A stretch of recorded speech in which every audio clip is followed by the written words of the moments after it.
Hello everyone. आप सभी का स्वागत है हमारे आज के क्लास पे। आज का हमारा क्लास है माइनिंग मशीनरी पे ही चल रहा है, ड्रिलिंग पे।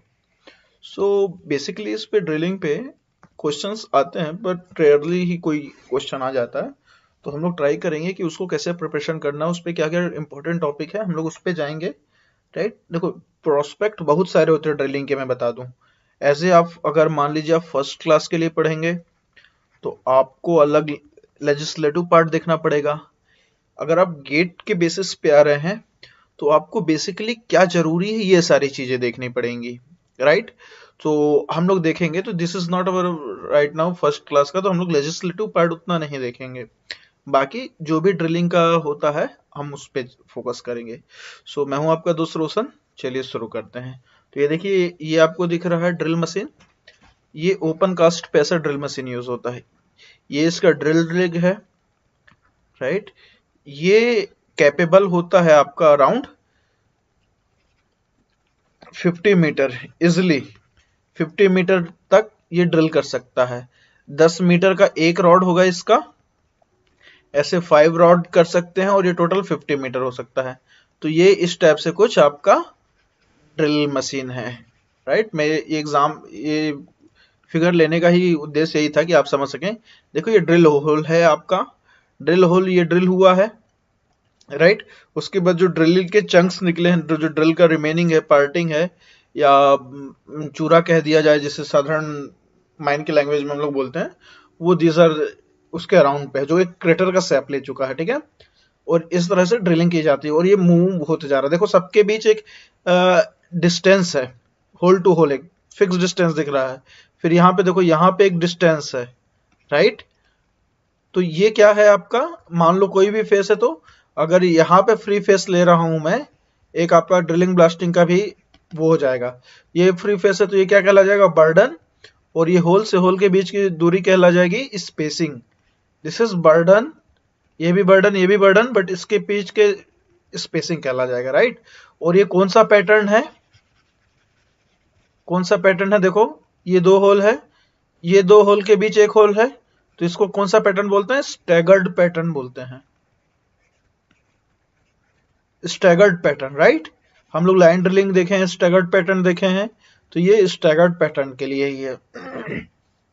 ओके, ये कहाँ पे ज्यादा यूज होता है, जब आप हार्ड रॉक पे यूज कर रहे हैं तो स्टैगर्ड पैटर्न का आप इस्तेमाल कर सकते हैं। बेसिकली आपका ब्लास्टिंग का रिवीजन हो गया थोड़ा सा। चलिए अब ड्रिलिंग पार्ट हम लोग एज ए मशीनरी पे देखते हैं। तो देखो टाइप्स ऑफ ड्रिलिंग, तो ड्रिलिंग 3 टाइप के होते हैं। पहला तो रोटेटरी ड्रिलिंग, परकसिव ड्रिलिंग, एंड ऐसा ड्रिलिंग कॉम्बिनेशन जो रोटरी और परकसिव दोनों के साथ होता है। तो देखो जैसे आप लोगों ने घर पे ही नॉर्मल देखा होगा कि जैसे जो नॉर्मल ड्रिल मशीन हम लोग इस्तेमाल करते हैं वो कैसा होता है आपका, इस तरह से रोटेट होता रहता है, ऐसा ऐसा ऐसा रोटेट होके ड्रिल करता है, जैसे ये ड्रिल मशीन ही है। राइट, या आप लोगों ने देखा होगा जनरली, मान लीजिए कि आप अपने घर पे कुछ भी ड्रिल करते हैं, कुछ भी हुक लगाते हैं, जैसे बिजली का इंस्टॉलेशन हुआ तो आपको उस पे क्लिप करना है, स्क्रू लगाना है, तो ड्रिल मशीन यूज करते हैं। और वो ड्रिल क्या होता है, ये ड्रिल रॉड होता है, यहाँ पे ये मशीनरी ऐसे लगी हुई होती है और ये कैसे इस तरह से रोटेट करते हुए जाता है। सेम प्रिंसिपल है आपका ड्रिल मशीन का, ये है रोटेटरी। ठीक है, रोटरी ड्रिल मशीन में आ जाएगा ये। राइट, ये तो क्या हुआ, ये कैसा करता है, देखो रोटरी कैसा करता है, ये आपका ऐसा आया, ये है, तो जब ये घूमता है ना ऐसा ऐसा, तो ये अब्रेशन, इस पे एक टर्मिनोलॉजी यूज होती है, अब्रेशन। अब्रेशन का मतलब होता है, इसको हम लोग हिंदी में बोलते हैं घर्षण, फ्रिक्शन। तो ये फ्रिक्शन की वजह से ये ड्रिल करता है। जैसे कि आप लोग देखिएगा कि मान लो आप कुछ भी एक मतलब एक पॉइंटी चीज को रखिएगा और उसको बार बार ऐसे रोटेट करेंगे, तो वो अब्रेशन से क्या थोड़ा थोड़ा थोड़ा थोड़ा थोड़ा थोड़ा थोड़ा लेयर निकालता जाता है और वो अंदर की ओर जाता है। तो ये अब्रेशन के कारण होता है, रोटरी रिएक्शन के कारण क्या होता है, अब्रेशन। तो इस टर्मिनोलॉजी का यूज करना है। राइट, फिर इसके बाद ये तो एक हो गया कि वो रोटेट होते हुए अब्रेशन के कारण तोड़ते हुए जा रहा है। अब दूसरा होता है, क्या होता है कि हम लोग एक रॉड ले लेते हैं, यहाँ पे बहुत बड़ा वेट रख देते हैं, यहाँ पे कुछ नुकीला बना दे, फिलहाल अभी नुकीला ही समझिए। ठीक है, अगर मैं मशीनरी की भाषा में बोलूँ तो यहाँ पे ड्रिल बिट होते हैं, क्या होते हैं, ड्रिल बिट। यहाँ पे भी एक ड्रिल बिट होगा। रॉड के आखिरी में ड्रिल बिट होता है, जो नुकीला हिस्सा होता है वो ड्रिल बिट होता है, ठीक है, रॉड से अटैच। तो ये ड्रिल बिट होता है और ये रॉड है आपका, राइट।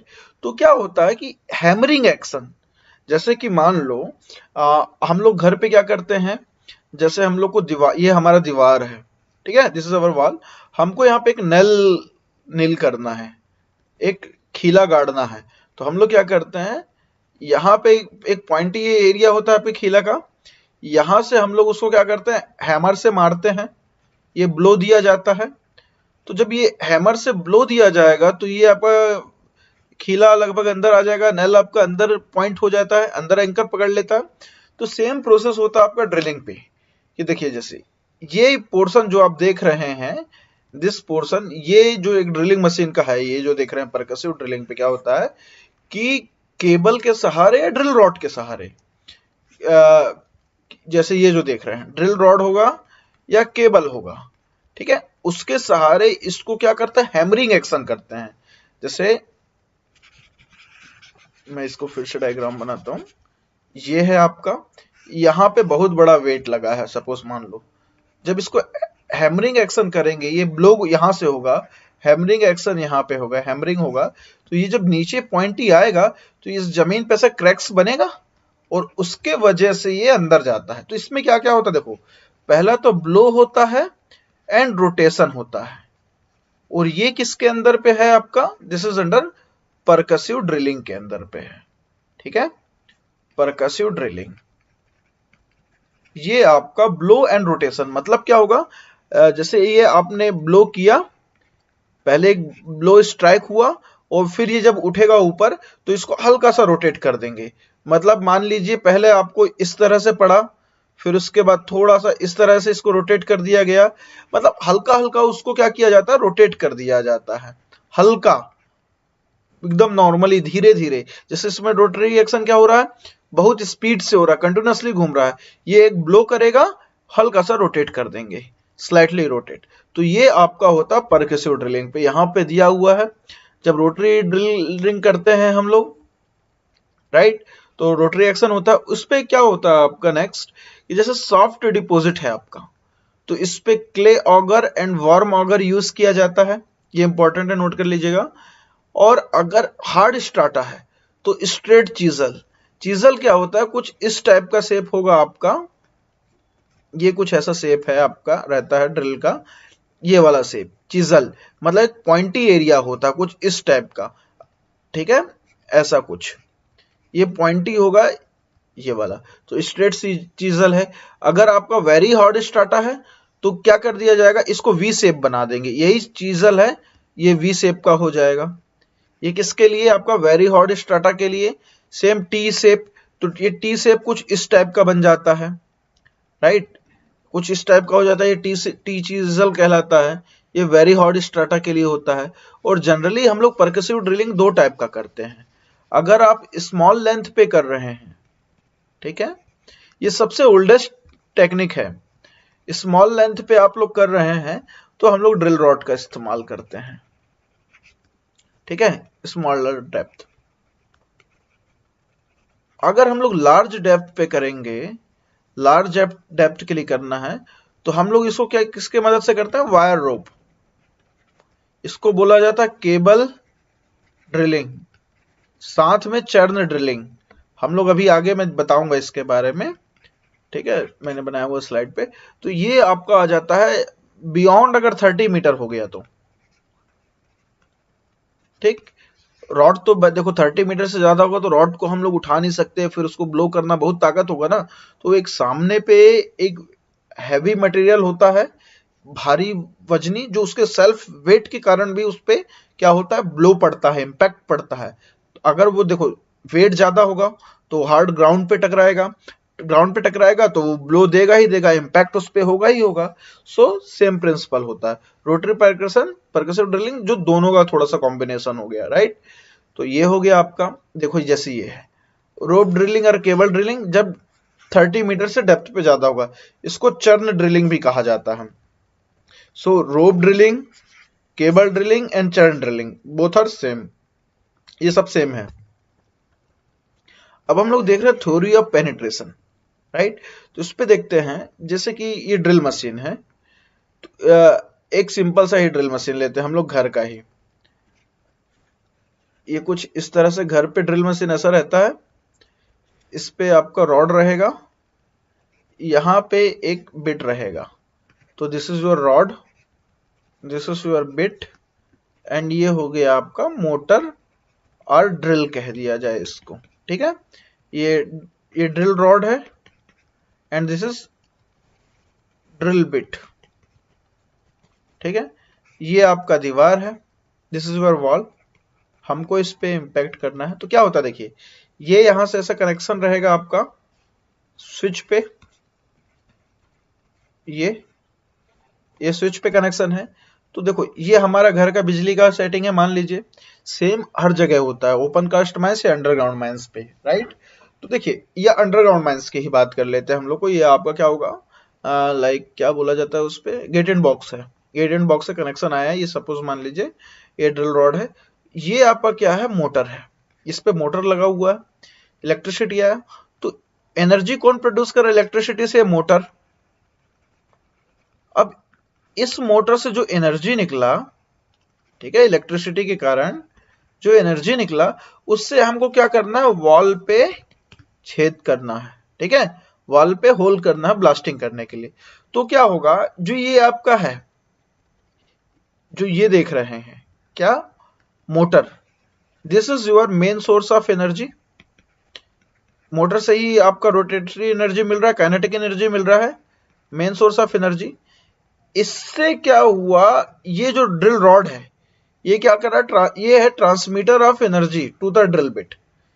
मोटर से एनर्जी किस पे आया, ड्रिल बिट पे आया, ठीक है, सॉरी ड्रिल रॉड पे आया, और ये ट्रांसमीटर का काम कर रहा है। किसका काम कर रहा है, ट्रांसमीटर। इसके बाद ये सामने क्या है आपका, ये है आपका ड्रिल बिट, ठीक है। तो ये इसकी एनर्जी, मोटर की एनर्जी कहां पे आया, ड्रिल बिट पे आया, ये ड्रिल रॉड पे आया, ड्रिल रॉड से आपका आया ड्रिल बिट पे, और ये बिट रोटेट होगा, और ये जो इसकी एनर्जी है, मोटर की एनर्जी, वो यहां वॉल पे स्ट्राइक होगा, तब आपका ये होल होगा, राइट। तो इस तरह से थ्योरी ऑफ पेनिट्रेशन है, किस तरह से आपका काम करता है, ठीक है। मतलब इलेक्ट्रिसिटी से आपने मोटर चलाया, मोटर से आपने किस तरह से उसका एनर्जी को यूटिलाइज किया होल करने के लिए, ये इसका है। तो देखिए इसी बेस पे गेट 2015 पे डायरेक्ट क्वेश्चन आया था, ड्रिल दिया, ड्रिल रॉड दिया, ड्रिल बिट दिया, फ्लशिंग मीडियम, राइट। अब देखो तो ये है क्या, तो हम लोग इस पे देखते हैं। ड्रिल क्या होता है, utilisation of energy, reduction of energy, conversion. Drill ये है, देखो ड्रिल क्या करता है, ये होगा conversion of original form of energy into mechanical. Drill electrical energy लिया, किस पे किया, रोटेट कर रहा है, मैकेनिकल एनर्जी पे आया। अब ड्रिल रॉड क्या कर रहा है आपका, ड्रिल रॉड क्या कर रहा है, ट्रांसमिट कर रहा है energy from prime mover to applicator. समझ गए ना, प्राइम मूवर क्या हुआ आपका, ड्रिल हुआ, ड्रिल से वो लाके किस पे, एप्लीकेटर पे, ड्रिल बिट तक लाएगा, जो हमने अभी देखा। अब ड्रिल बिट क्या करता है, ड्रिल बिट जो एनर्जी आया उसको यूटिलाइज करता है रॉक को फ्रेगमेंट करने के लिए, होल करने के लिए। और मैंने आपको नहीं बताया था फ्लशिंग मीडियम, तो फ्लशिंग मीडियम क्या करता है आपका, रिडक्शन ऑफ एनर्जी। देखो मैं अभी फ्लशिंग मीडियम का इसको सही नहीं मानता, बट क्या, जब आप देखो, आप जरूरी नहीं है कि मल्टीपल चॉइस क्वेश्चन में आपको सब बने, बट क्या होता है अगर आप तीन चीज जानते हैं तो चौथी चीज अपने आप उससे आप डिराइव कर सकते हैं, राइट। तो बेसिकली बचा क्या, एस का सीधे ऑब्वियसली आंसर होगा 2, reduction of energy loss due to regrinding. Okay, देखो एक और ये है फ्लशिंग मीडिया। जब हम लोग ड्रिल करते हैं होल पे, तो जब ये ड्रिल बिट यहां आके ड्रिल करता है, राइट, ड्रिल बिट के साथ हम लोग कुछ इस तरह से होता है। तो जो ये ड्रिल के पाउडर जो आपने देखे थे शुरुआत में, ठीक है, ये यहां मैं देखूं, ये जो पाउडर था, ये सब अगर नीचे ड्रिल पे ही रहेगा, जो ड्रिल का चर्न जो बचा हुआ है, ड्रिल का पार्टिकल जो है, ठीक है, तो ये अगर यहीं रहेगा तो क्या होगा, ड्रिलिंग तो हो नहीं पाएगा। तो इसको क्या किया जाता है, फ्लशिंग मीडियम। फ्लश किया जाता है। तो फ्लश कैसे करते हैं? फ्लश इज डन बाय, या तो आप एयर के थ्रू कर सकते हैं या वाटर के थ्रू कर सकते हैं। तो क्या होता है कि जब जिसे हमने ड्रिल किया तो यहां साथ में ड्रिल बिट के साथ में एयर भी भेजा जाता है, तो वो एयर आपका इस मीडिया को बाहर तक लाता है यहां से एयर के थ्रू। तो ये आपको ड्रिल पार्टिकल दिख जाएंगे, या वाटर होगा तो वाटर के साथ आएगा। और अगर ये भी नहीं होता है आपका, तो क्या होता है इसमें बेसिकली आप देखेंगे, ये जब रहता है तो उस पे क्या, जैसे ये ड्रिल रॉड है आपका, तो उस पे कुछ ऐसे ग्रूव्स बने होते हैं, ठीक है, ये ग्रूव्स बने होते हैं। जब ये रोटेट होता है तो इसके ग्रूव्स के रोटरी एक्शन के कारण वो जो ड्रिलिंग पार्टिकल है वो आपका बाहर आ जाता है, ताकि ड्रिलिंग अच्छे से हो सके, राइट। तो ये आपका फ्लशिंग मीडिया के रूप पे काम करता है। ओके, चलिए नेक्स्ट देखते हैं। अब इस पे है आपका थ्योरी ऑफ पेनिट्रेशन पे क्या क्या होता है। देखो, जब भी हम लोग एक ब्लो देते हैं तो क्या होता है, किसी भी एक्शन पे, रोटरी परकशन पे, जैसे ही हम लोग ब्लो देंगे तो वहां का क्या होगा, पॉइंट पे फोर्स लगता है, तो जो भी हिस्सा है वहां पे क्या होगा, वो पहले थोड़ा सा क्रश हो जाएगा, ठीक है, वो क्रश करेगा। क्रश करने के बाद आपका क्या होता है, जब फोर्स ज्यादा लगेगा तो वहां पे ऐसे क्रैक जनरेट होंगे, क्रैक फॉर्मेशन होगा, फिर ये क्रैक फैलेगा, राइट। और जब ये क्रैक फैलेगा तो ये डिफरेंट साइड से फैलेगा। जब दो क्रैक मिलेंगे तो वो आपका क्या बना जाएगा, क्रैक फैला, दो क्रैक जब मिला जैसे क्रैक फैला, ये क्रैक फैल रहा है, ठीक है, ये कुछ ऐसा बन जाएगा। तो जैसे ये दो क्रैक मिले तो ये बना देगा आपका चिप। तो ये एक्शन होता है crush zone, crack formation, crack propagation, chipping. Clear हुआ? तो ये चार वहां पे आपका रिएक्शन होगा, राइट, या चार जो कह दिया जाए प्रोसेस होता है पेनिट्रेशन का, ये चार है। क्लियर? और इसके बाद इस पे एक इंपॉर्टेंट नोट करने वाली चीज है, जब देखिए जब भी हम लोग ड्रिल करते हैं तो कुछ इस टाइप का शेप बनता है, तो जो ये एंगल जो होता है ये कहलाता है, this angle is known as angle of crater, ठीक है। जब भी कुछ ऐसा क्रेटर टाइप का शेप बनता है कि नहीं, अगर हम लोग स्टार्ट पे ड्रिल करें कोई भी ड्रिल बिट पे, तो इसको ऐसा आप जोड़ लीजिए, this angle will be called as angle of crater. ये हमेशा 120 से 150 डिग्री के आसपास होता है जनरली, मैक्सिमम टाइम पे। तो हो सकता है इस बार आपको क्वेश्चन दे सकता है कि भाई बताओ एंगल ऑफ क्रेटर कितना होता है ड्रिलिंग पे, तो आप उसको बोलेंगे 120 से 150 के आसपास, ठीक है। ये आपका है। नेक्स्ट है आपका ड्रिलेबिलिटी। देखो, जब आप लोग ड्रिल मशीन, जैसे ये ड्रिलेबिलिटी ये थोड़ा अबोव वाला कॉन्सेप्ट है, मैं मानता हूं कि देखो अगर आप मिट्टी पे ड्रिल कर रहे हैं, this is your soil, drill इसमें क्या हो जाएगा, वेरी इजी हो जाएगा, ठीक है। यहां पे अगर आप स्टोन पे आए तो यहां ड्रिल करना क्या होगा, थोड़ा सा डिफिकल्ट होगा, राइट। स्टोन मतलब हार्ड स्टोन की बात कर रहा हूं। तो देखो क्या हो रहा है, एक्चुअल ड्रिलेबिलिटी क्या, रेजिस्टेंस है आपका रॉक का पेनिट्रेशन के लिए। मतलब पेनिट्रेशन हम लोग किस पे करते हैं, ड्रिलिंग पे ही करते हैं सपोज मानो, तो कितना जितना ज्यादा पेनिट्रेशन के लिए रेजिस्टेंस होगा वो ड्रिलेबिलिटी उसकी क्या होगी, एक्सट्रीमली हाई होगी रेटिंग। मतलब रेजिस्टेंस है ये ड्रिलेबिलिटी ड्रिल करने के लिए, राइट। तो देखिए जैसे ये ड्रिलेबिलिटी इंडेक्स निकाला जाता है जिसको DRI बोला जाता है, राइट, ये है। अगर 21 आया तो एक्सट्रीमली लो है, मतलब वहां पे ड्रिल आराम से किया जा सकता है। ये 28 वेरी लो, लो 37, 49 medium, 65 high, 86 very high, extremely high. मतलब ये जो एक्सट्रीमली हाई देख रहे हैं ड्रिलेबिलिटी पे, इस पे ड्रिल करने में हमारी हालत खराब हो जाएगी। और इसके हिसाब से वो जो मैंने आपको बताया था ना, अभी हम लोग पढ़े थे परकसिव पे, सॉफ्ट के लिए क्या इस्तेमाल करेंगे, कौन सा ड्रिल बिट लगेगा, हार्ड के लिए क्या लगेगा, वेरी हार्ड के लिए क्या लगेगा, हम लोग देखे थे ना। तो वो इसी बेस पे हम लोग ड्रिल बिट वगैरह या अपनी मशीनें खरीदते हैं। जैसे कि मैं आपको एक बताता हूं, डायमंड ड्रिल बिट आता है, डायमंड ड्रिल बिट। अब सोचो ये कितना होगा, बहुत कॉस्टली होता है। पर डायमंड क्या है, सबसे टफेस्ट मटेरियल है आज तक का, ठीक है, टफेस्ट मिनरल है आज तक का। तो इसका इस्तेमाल किया जाता है ड्रिलिंग पे। तो आप सोच रहे हैं ना कि एक्सट्रीमली हाई पे होगा तो हम लोग क्या इस्तेमाल करेंगे, डायमंड ड्रिल वाला बिट, लार्ज डेप्थ तक। पर देख लेंगे भैया कि हमको अगर 10 ही मीटर करना है तो हम सस्ते में काम चल जाए तो लगा लें, क्योंकि डायमंड ड्रिल बिट क्या होगा आपका, सबसे ज्यादा महंगा होगा। सो और इसी पे साथ पे आता है आपका एक वियरिंग का भी एक कॉन्सेप्ट है, वियर रेजिस्टेंस वाला, VRI करके, ठीक है, वियरिंग रेजिस्टेंस इंडेक्स। तो वो भी होता है कि भाई आपका ड्रिल बिट कितना घिसेगा, मतलब ड्रिल बिट कितना चल सकेगा, एक है। तो अगर वो कभी भी आए तो आपको पता होना चाहिए, जनरली आपको एक टर्म्स पे बता रहा हूं कि अगर अब्रेशन होता है उस पे, जैसे ड्रिल बिट है आपका, तो ड्रिल बिट का भी एक टाइप होता है कि जैसे डायमंड का है, तो डायमंड है आपको उस पे अब्रेशन ज्यादा नहीं होगा एज कंपेयर टू दूसरे पे, जैसे ऑगर वगैरह हो गया, तो इन सब में क्या है, बहुत ज्यादा अब्रेशन हो जाएगा भाई, उसका थ्रेड खत्म तो सब खेल खत्म, यही टाइप का सीन है। तो वो आपका एक अब्रेशन का होता है, उस पे देखते हैं कि आपका ड्रिल बिट कितना तक झेल सकता है, राइट, एक इंडेक्स है। अब हम लोग देखते हैं दो चीज, आपको कभी क्वेश्चन पे पूछेगा आपके सामने, आप जब ड्रिल मशीन लेने आए तो ड्रिलिंग रेट आएगा, पेनिट्रेशन रेट आएगा। तो मैं आपको दो चीज बता दूं, जैसे कि एक शिफ्ट है, एक शिफ्ट है, एक शिफ्ट में 10 मीटर के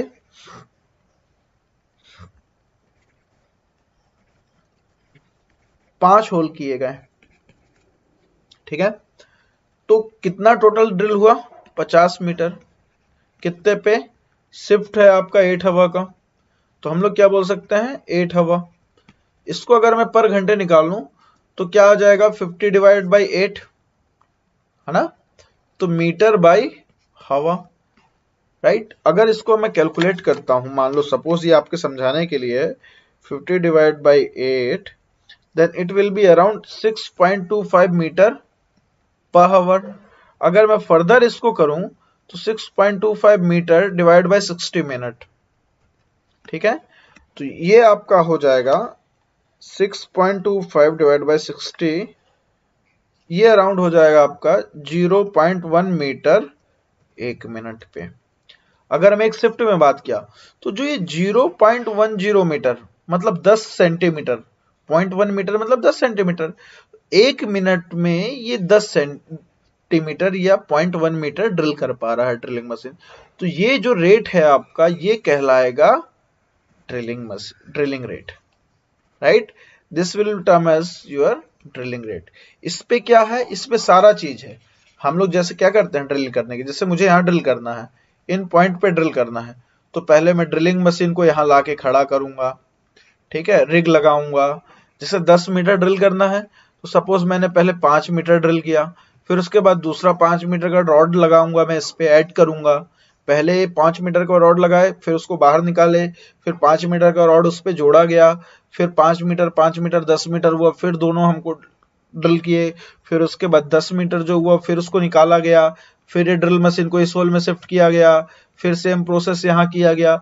सो एक particular specific period of time पे आपका कितना ड्रिल कर सकते हैं, इसमें सारा कुछ लेना है, प्रोडक्टिव वर्क और नॉन प्रोडक्टिव वर्क दोनों लेना है, तो वो कहलाता है आपका drilling rate. Okay, so this is your drilling rate. अब इसके बाद अगर मैं आ जाऊं पेनिट्रेशन रेट, तो पेनिट्रेशन रेट क्या होता है आपका, ड्रिल है आपका, मैंने आपको बताया था ड्रिल के बगल पे एक नुकीला हिस्सा होता है, जैसे ये आपका ये 10 मीटर का होल है सपोज, जब ये रोटेट होगा, ड्रिल मशीन हो रहा है, तो ड्रिल बिट होल पे कितना ड्रिल कर सकता है। जैसे 10 मीटर है सपोज, मान लो ये 10 मीटर ये 10 मिनट में ड्रिल कर देता है, यहां से ड्रिल बिट। सो ये क्या, rate at which drill bit moving inside the drill hole. तो 10 मिनट में अगर 10 मीटर ड्रिल कर दिया तो इसको क्या लिख सकता हूं मैं, हम इसको लिख सकते हैं 10 मीटर 10 मीटर इन 10 मिनट। तो ये क्या हो जाएगा, 1 मीटर पर मिनट, ये हो जाएगा आपका। मैं सपोज कर रहा हूं, ठीक है, कि 10 मीटर का होल है, 10 मिनट में ड्रिल बिट लगातार, अब इस पे कुछ नहीं, हमने एक बार लगाया और बड़ा बड़ा ड्रिल कर दिया, तो इसको कहा जाता है पेनिट्रेशन रेट। ये सिंपल सा वही है कॉन्सेप्ट कि भाई आप अपने घर पे इलेक्ट्रिशियन को बुलाए हो, बोल रहे हो कि भाई मेरे को ये बोर्ड लगाना है, तो लाया, एक मशीन लगाया, भड़ से एक ड्रिल कर दिया थोड़ा सा और निकल लिया, तो एक होल को होने में कितना समय लगा। ठीक है, पर्टिकुलर मतलब होल को भी कंप्लीट नहीं, रॉड नहीं जोड़ना, एक बार में कितना कर सकता है वो। ठीक है, इस पे नॉन प्रोडक्टिव वर्क नहीं लेना है एक भी। सो this is called your penetration rate. इसके बाद अगर हम लोग चलते हैं सॉरी, ये जो आप देख रहे हैं यहाँ पे, ये ड्रिल बिट्स, यही ड्रिल बिट्स के बारे में मैं आपको बता रहा था।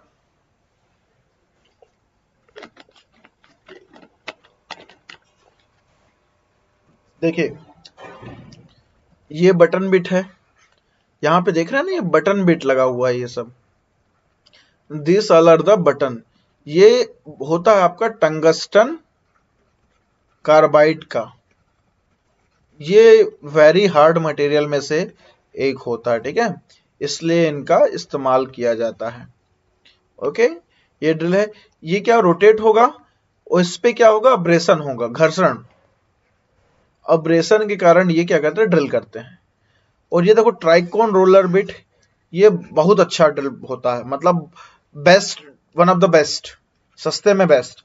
तो ये आप पिक्स देख रहे हैं इस पे, ये भी टंगस्टन कार्बाइड है, ये तीनों मूव करते हैं, राइट, और इससे होता है, ये वेरी हार्ड तक में हम लोग कर सकते हैं। और ये जो देख रहे हैं आपका, ये चीजल बिट है, देखो ये नुकीला बना हुआ है, बिल्कुल दिख रहा है, सीधे इस पे ब्लो मारेंगे सीधे नीचे जाएगा, तो दिस इज चीजल बिट, ये परकसिव वगैरह पे इस्तेमाल किया जाता है। और एक क्रॉस बिट है, इस पे भी चीजल शेप बनाया गया है, देखिएगा ये कुछ ऐसा शेप दिख रहा है आपको, तो ये भी रोटेट होके आपको हेल्प करता है ड्रिल करने पे। सो ये सम ऑफ द बिट्स हैं। और इसके बाद ये आ गया आपका आखिरी में डायमंड ड्रिल बिट। पूरे हिस्से पे डायमंड नहीं होता, सिर्फ डायमंड शुरुआत के हिस्से पे होता, जो ये आप देख रहे हैं, राइट, और ये बहुत कॉस्टली होता है। बाकी तो आपका आयरन का या माइल्ड स्टील जिसका भी होगा ये बना रहेगा, बट यहाँ पे आपका डायमंड होता है ताकि ड्रिल कर सके। तो this are the some of bits जो हम लोग देख रहे हैं ड्रिल बिट के बारे में। और देखो अब हम लोग देख रहे हैं कि common method of exploration drilling, या जो भी है, परकसिव विथ रॉड्स हम लोग कब तक कितना कर सकते हैं, साइज उसका दिया हुआ है, डेप्थ देख सकते हैं, किस पे करते हैं ड्रिल बिट, कैसा यूज होता है, चीजल शेप। ठीक है, चरण ड्रिलिंग, केबल ड्रिलिंग आपको पता है, डेप्थ ज्यादा करना है तो आप इस पे आ जाएंगे, राइट। और बहुत सारे टाइप के बिट्स इस पे यूज करते हैं। नॉन कोरिंग आपका है, नॉन कोरिंग में मतलब सीधे भाई निकाल दो खेल। कोरिंग वाला याद है, कोरिंग का शब्द आप इस्तेमाल करेंगे तो याद करिए, जब हम लोग आरक्यूडी के बारे में भी पढ़ेंगे, तो जब हम लोग डिटरमाइन करते हैं, एक्सप्लोरेशन करते हैं, तो जब हम लोग ड्रिल करते हैं तो हम लोग ये पूरा कोर निकाल लेते हैं।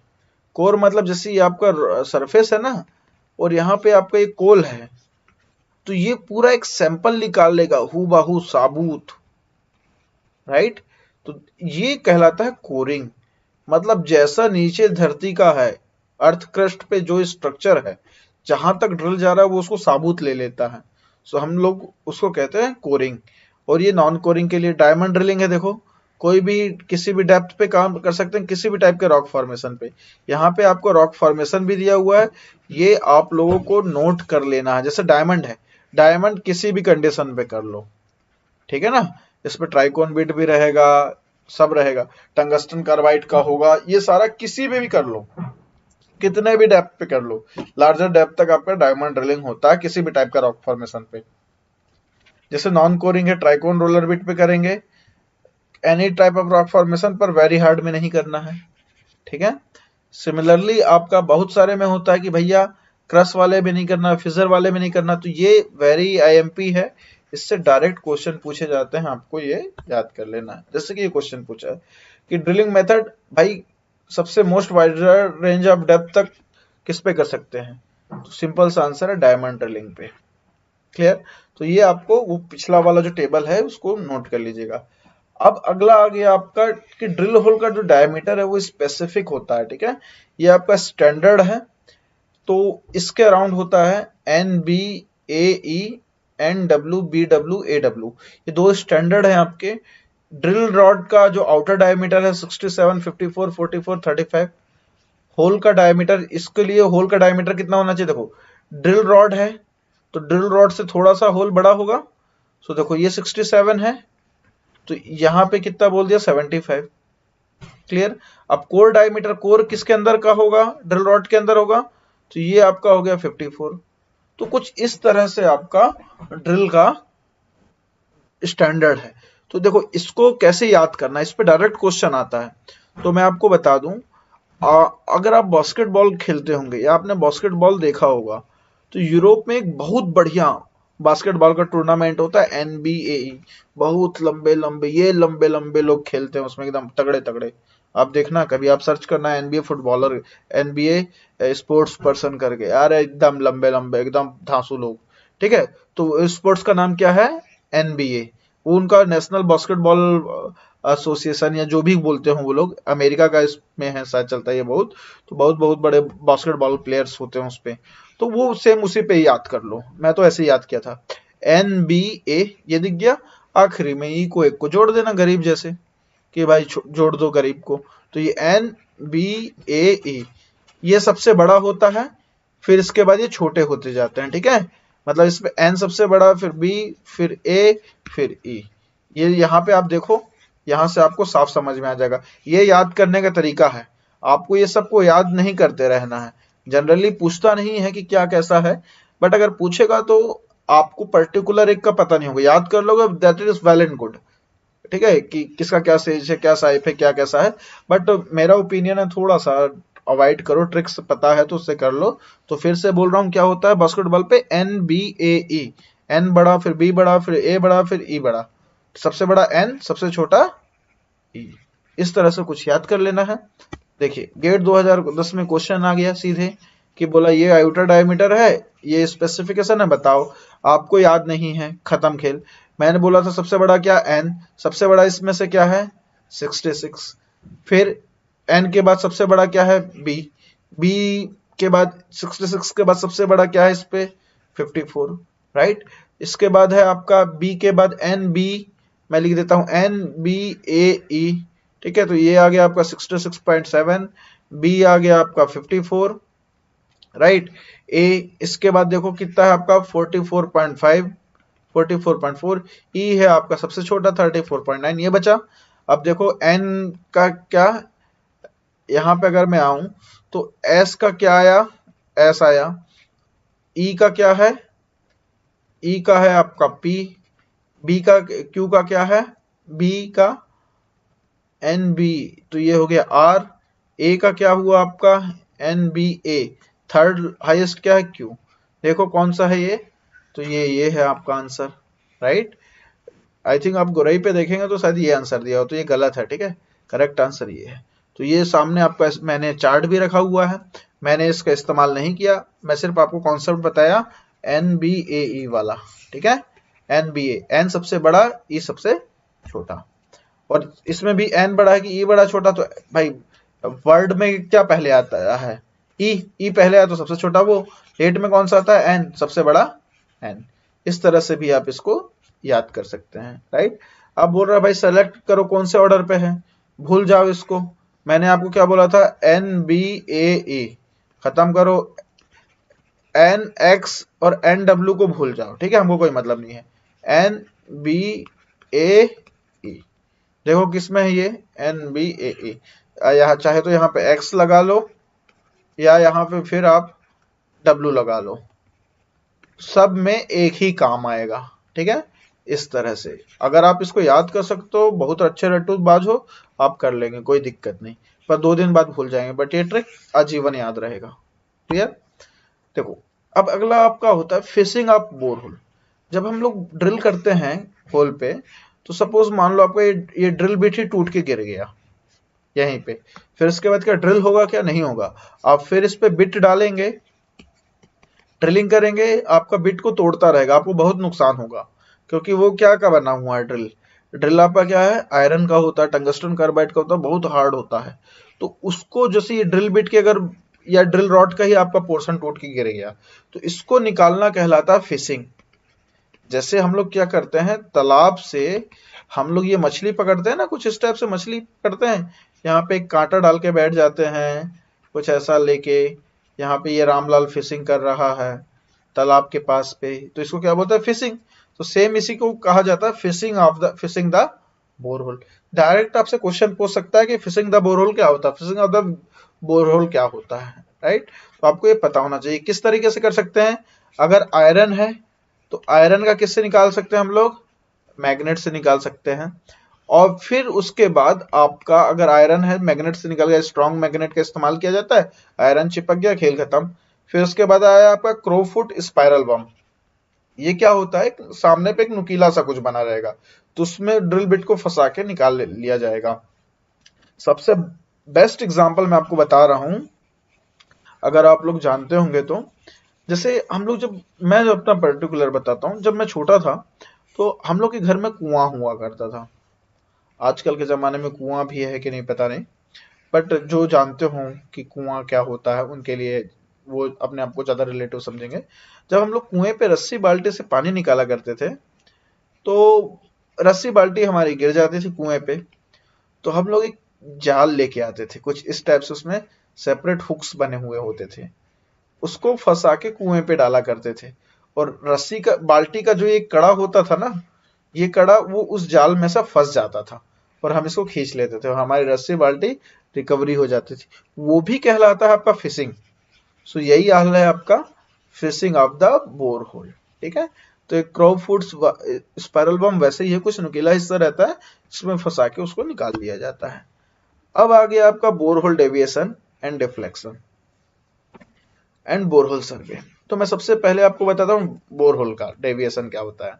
देखो, जब हम लोग बोर कर रहे हैं होल, जब हम लोग ड्रिल करते हैं, तो ड्रिल हमको ऐसा जाना चाहिए, ये हमारा प्रपोज्ड है, ठीक है। अगर मान लो मैं 40-50 मीटर तक ड्रिल कर रहा हूं, तो मैं सोच रहा हूं कि ये सीधे ड्रिल जाएगा। बट क्या होता है, जब हम लोग ड्रिल करते रहते हैं, तो ये जिस डिजाइन, हम जिस कोर्स पे भेजना चाहते हैं, वो वहां ना जाके ये थोड़ा सा ऐसा ऐसा ऐसा ऐसा डेविएट हो जाता है, कुछ इस तरह से। तो आपका यहां से इतना डेविएट हो गया ये, तो ये कहलाता है आपका बोरहोल डेविएशन, राइट। मतलब जो कोर्स में आप चाहते हैं वहां ना जाके दूसरे जगह पे चले जाता है। क्यों? क्योंकि देखो भाई, ड्रिल है, ड्रिल बिट आपका रोटेट हो रहा है, यहाँ पे क्या है आपका अब्रेशन होगा, हार्ड सरफेस है, तो हो सकता है एक बार बिट इधर मार दिया, यहां से टकराया, यहाँ पे कुछ हार्ड चीज आ गया, तो वो रोटेट अपना डायरेक्शन चेंज कर दिया। अब ड्रिल बिट यहाँ कर दिया, जहां उसको मिला वो धीरे धीरे धीरे धीरे जाता है, तो वो डेविएट हो जाता है। ये कहाँ पे हम लोग पाते हैं, ये लार्जर डेप्थ पे ये पाया जाता है। ये है, हो गया आपका बोरहोल का डेविएशन। जनरली देखा जाता है 2 डिग्री 30 मीटर और अप टू 50 मीटर पे 2 डिग्री का डेविएशन पाया जाता है। अब मेजरमेंट ऑफ बोरहोल का कहलाता है आपका बोरहोल सर्वे। अब देखिए, अब दूसरा मेरा ये है कि डिफ्लेक्शन क्या होता है। जैसे ये मेरा ओर बॉडी है, राइट, मैं ड्रिल किया, मेरे को ड्रिल करना था यहाँ, मैं कुछ ऐसा ड्रिल कर दिया, इधर की ओर ड्रिल कर दिया। अब मेरे को ओर बॉडी पे आना था, मेरे को पता कि मेरा बोरहोल डेविएट हो गया। हम अब इंटेंशनली क्या करेंगे, यहाँ पे बोरहोल लाएंगे और इस बोरहोल का कोर्स इस तरह से डेविएट करेंगे ताकि ये आपका ओर बॉडी पे आए, राइट। तो ये कहलाता है डिफ्लेक्शन। इंटेंशनली हम लोग चाहते हैं कि हमारा बोरहोल को डेविएट करके हम इस ओर बॉडी पे लाएं, तो दिस इज कॉल्ड डिफ्लेक्शन। जो ये बोरहोल डेविएशन है ये अनइंटेंशनली होता है, ठीक है। सो ये आपका जनरली है, आपसे क्वेश्चन पूछ सकता है कि भाई क्या चीज क्या होता है, तो ये आपको पता होना चाहिए। इसके बाद बोरहोल सर्वे किस तरह से किया जा सकता है। देखो, बोरहोल सर्वे क्या होता है, ये आपका रॉड है, रॉड पे क्या किया जाता है, हाइड्रोफ्लोरिक एसिड, ठीक है। जैसे रॉड है, इस पे एक टेस्ट ट्यूब टाइप का होगा, ठीक है, इसके अंदर एक टेस्ट ट्यूब, पूरा टेस्ट ट्यूब जैसा होता है, उस पे क्या डाल दिया जाता है आपका हाइड्रोफ्लोरिक एसिड डाल दिया जाता है, क्लियर।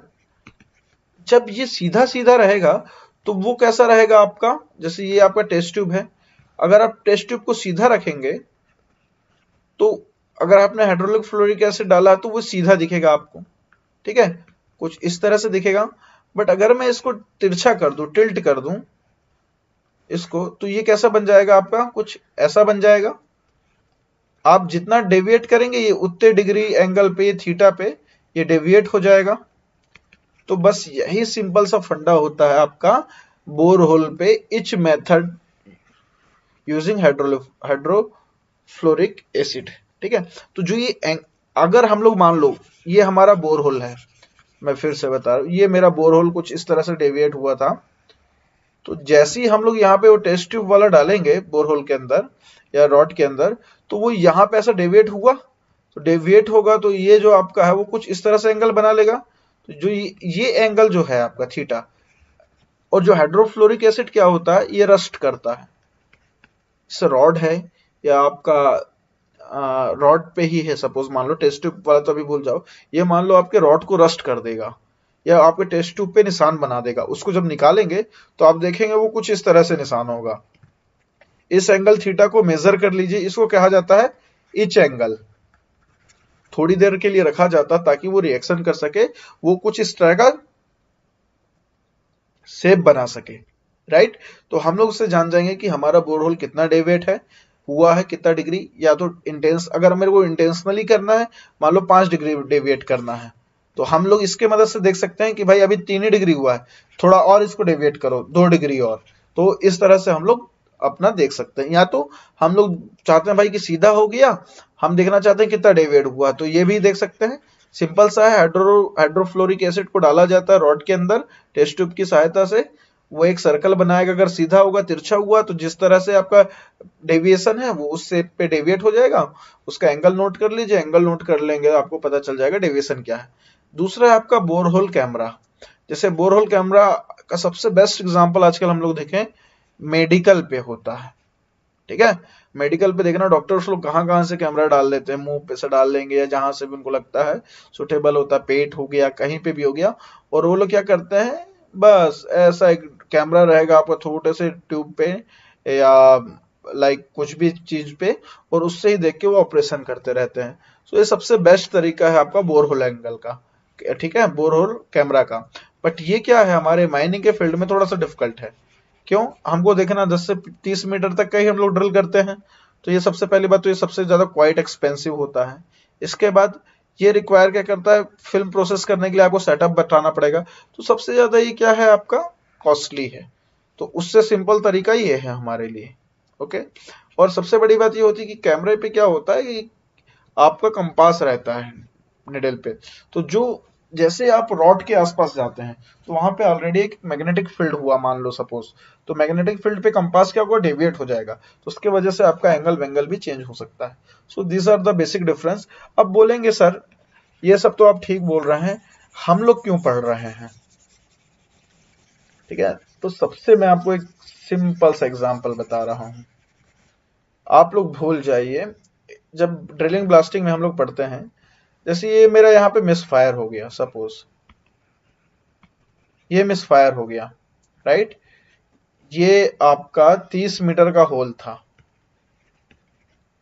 ओके, 30 मीटर का होल था। हमारा बोलता है, सीएमआर बोलता है कि अगर आप मिस फायर ट्रीट कर रहे हैं तो 30 सेंटीमीटर लास्ट एंड तक, यहाँ पे 30 सेंटीमीटर पे होल होना चाहिए। तो आप ही सोचिए, अगर मैं 30 मीटर का ये होल कर रहा हूं, अगर मान लो 30 मीटर का ये मैं होल किया और ये डेविएट हो गया और ये इससे जुड़ गया, तो क्या होगा, तबाही आ जाएगा ना। मान लो ये इस पे एक्सप्लोसिव है, अभी यहाँ पे एक्सप्लोसिव है, मैं इसको मिसफायर ट्रीट करने के लिए मैंने यहाँ होल किया और ये इससे से जुड़ गया, और यहाँ मेरा ड्रिल रॉड यहाँ पे आ गया, छट गया, एक्सप्लोसिव पे टच कर गया, तो ये क्या हो जाएगा, पूरा ब्लास्ट हो जाएगा, आदमी में क्या हो जाएगा, फैटल हो जाएगा, एक्सीडेंट हो जाएगा वहां पे। तो ये आपको डेविएशन यहाँ पे सबसे इंपॉर्टेंट है। या जैसे आप यूजी पे आप कर रहे हैं, क्या यूजी पे आप ड्रिल कर रहे हैं, एक ड्रिल ऐसा ऑलरेडी हुआ पड़ा है, आपको एंगल नहीं पता, आप बोले कि मैं इसको, ये मिसफायर है, this is your misfire drill, इसको मैं सही करने के लिए मैं ऐसा ड्रिल कर दिया, यहाँ पे ला दिया, यहाँ जैसे ड्रिल रॉड पड़ेगा ये एक्सप्लोड हो जाएगा और तुरंत एक्सीडेंट हो जाएगा। सो ये सब आपको पता होना चाहिए, बोरहोल डेविएशन देखना चाहिए। इसके लिए बेस्ट क्या कहा गया सीएमआर में कि वही ड्रिलर छोड़ दीजिए, माइनिंग सरदार या ओवरमैन जो आपका ड्रिल कराया है, क्योंकि उसको डायरेक्शन पता होगा, ठीक है, वही आपका ये मिसफायर वाले होल कराएगा, ये कहा जाता है। सो ये आपके ब्लास्टिंग पे है ताकि हम लोग एक्सीडेंट से बच सकें, राइट। नेक्स्ट हम देखते हैं, ये आया है, बढ़िया क्वेश्चन है गेट 2013 का। इसमें बोल रहा है कि भाई रोटेशन स्पीड दिया हुआ है आपका, आरपीएम दिया हुआ 350 आरपीएम है, ठीक है, ये रोटेशन स्पीड है, रोटेशन स्पीड ये दिया हुआ है। इसके बाद कटिंग वेलोसिटी दिया हुआ है, ये क्या है आपका पेनिट्रेशन रेट, राइट, जिसको कटिंग वेलोसिटी बोल दिया, मतलब 1 मिनट में 71.5 मीटर काट सकता है ड्रिल बिट। तो बोल रहा है कि diameter of rotary drill bit बताइए। तो इसको थोड़ा सा सोचो, आप फार्मूला पूरा भूल जाओ, सिंपल सा ही देखो कि वो ऐसा घूम रहा है, ऐसा घूम रहा है, ऐसा घूम रहा है, ऐसा ये ऐसा गोल गोल घूमते हुए आ रहा है ड्रिल बिट। अब हम लोग देखे कि भैया 1 मिनट में ये 71.5 मीटर तक काट दिया, तो एक ड्रिल रॉड अगर ऐसा घूमा तो ये क्या होगा आपका पाई डी, ठीक है, एक बार। और अगर ये सेवरल बार घूम रहा है 1 मिनट में तो कितने बार घूमा, ये n टाइम्स घूमा। तो हम लोग इसको क्या बोल सकते हैं, अगर मैं फॉर्मूला पे जाऊं तो इसको क्या बोल दिया जाएगा, पाई डी एन, राइट। तो पाई डी एन बराबर कितना हुआ आपका 71.5, तो 71.5 मीटर ये हो गया 71.5 मीटर। पाई क्या है आपका 3.14, हमको पूछा क्या है diameter of rotary drill, diameter बराबर क्या है 3.14, डी हमको नहीं पता, आरपीएम मेरा कितना 350 दिया क्वेश्चन में 350। अब सबसे मेन बात है इसमें पूछा एमएम पे, तो ये 71.5 मीटर है, तो इसको सेंटीमीटर एमएम में बनाने के लिए 1000 से मल्टीप्लाई करना पड़ेगा, तो क्या हो जाएगा 71.5 इंटू 1000, तो डी बराबर क्या हो जाएगा 71.5 इंटू 1000 डिवाइड बाई 3.14 इंटू 350। इसको सॉल्व करेंगे तो डी बराबर आ जाएगा आपका 65 mm।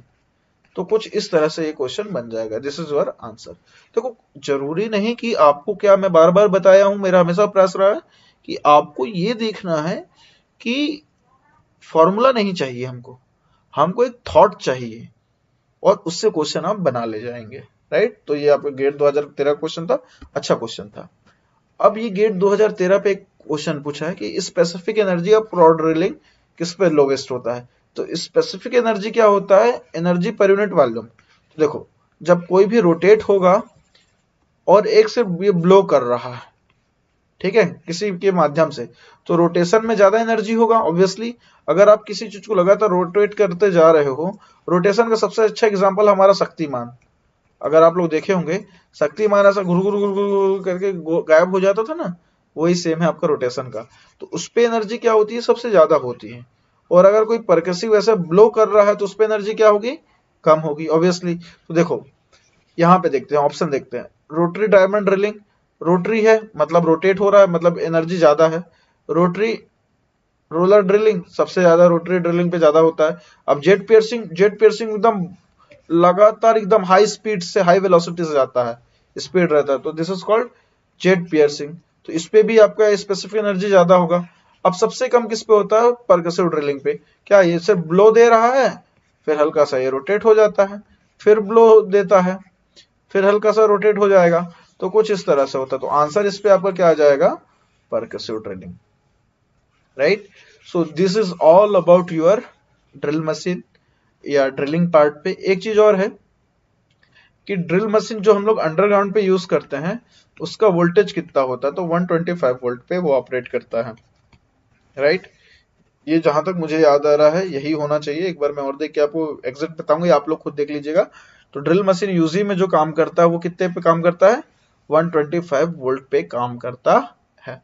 आता कि देखो ड्रिल मशीन क्या होता है जैसे ड्रिल मशीन है, हम लोग ड्रिल मशीन ड्रिल कर रहे हैं फेस पे ड्रिल कर रहे हैं, राइट। ड्रिल मशीन है आपका, यहाँ पे गेट एंड बॉक्स पे, यहाँ गेट एंड बॉक्स है, ये गेट एंड बॉक्स है, यहाँ पे होगा कितना 250 वोल्ट होगा, बट यहां से ट्रिप करके ये आपको 120 वोल्ट पे मिलता है। रीजन रीजन सिंपल सा यही है भैया, कम वोल्ट पे होगा तो आदमी को झटका कम लगेगा, पहला। दूसरा ये है कम वॉट है तो हम लोग ये कोशिश करते हैं कि धोखे से अगर फ्रिक्शन हो या जो भी हो तो इग्निशन ना हो सके। वैसे उसका एक अलग कॉन्सेप्ट है, मैं फिर कभी उसको बताऊंगा, वो थोड़ा लार्ज कॉन्सेप्ट है, ठीक है।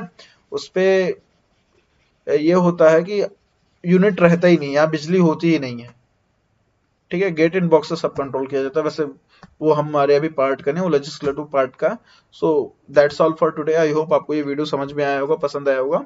सो इस पे बेसिक बेसिक चीजें देख लेना, ज्यादा घुसना नहीं है, क्योंकि आई डोंट थिंक कि इस पे ज्यादा कुछ इतना है, राइट। तो बेस्ट बात यही है कि हमको स्मार्ट वर्क करना है, ना कि बेवकूफों जैसे पढ़ना है। पढ़ना बहुत अच्छी बात है, बहुत पढ़िए, बट सही समय पे सही चीज पढ़ना जरूरी है, ठीक है। So that's all for today. कोई डाउट हो तो पूछेगा। Thank you, all the best.